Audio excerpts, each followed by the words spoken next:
Mon voyage a commencé à Athènes, le cœur historique de la Grèce. Cette ville est un véritable musée à ciel ouvert.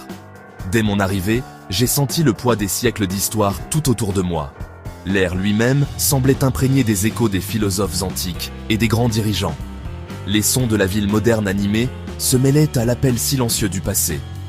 C'était un contraste fascinant, un endroit où la vie quotidienne se déroule à l'ombre de monuments légendaires.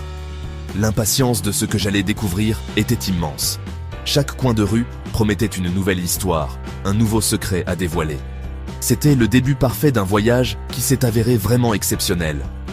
Ma première destination fut, bien sûr, la magnifique Acropole. Ce rocher sacré domine la ville d'Athènes.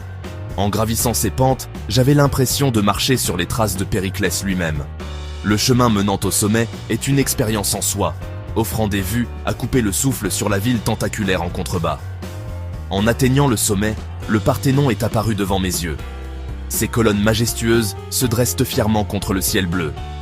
C'est un symbole puissant de la démocratie et de la civilisation occidentale. J'ai été profondément ému par sa beauté et sa résilience à travers le temps. On ne peut qu'imaginer l'incroyable habileté des architectes et des bâtisseurs qui ont créé un tel chef-d'œuvre il y a si longtemps. Marcher parmi ces ruines antiques fut une expérience vraiment humble. J'ai passé des heures à admirer les détails des temples et les vues incroyables. Le Parthénon, dédié à la déesse Athéna, est tout simplement époustouflant. Ses proportions sont parfaites, même dans son état actuel, sa grandeur est indéniable. J'ai imaginé les cérémonies vibrantes qui s'y déroulaient autrefois, les processions de citoyens venant honorer leur déesse protectrice. C'est un lieu qui inspire une profonde réflexion sur le passage du temps et l'héritage laissé par nos ancêtres. En y étant, vous ressentez un lien profond avec les générations qui ont foulé ce même sol pendant des milliers d'années.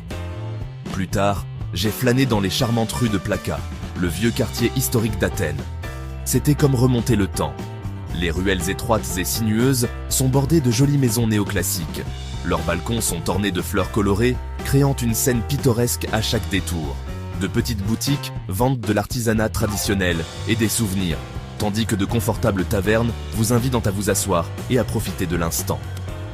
L'atmosphère est à la fois paisible et animée. En marchant sur ces vieux pavés, j'ai senti l'âme du vieil Athènes. Ce fut une promenade délicieuse, une façon parfaite de terminer une journée dédiée à l'histoire et à la découverte. Après l'immersion historique à Athènes, mon voyage s'est poursuivi vers l'envoûtante île de Santorin. Un véritable joyau des Cyclades. Arriver en ferry est un spectacle inoubliable.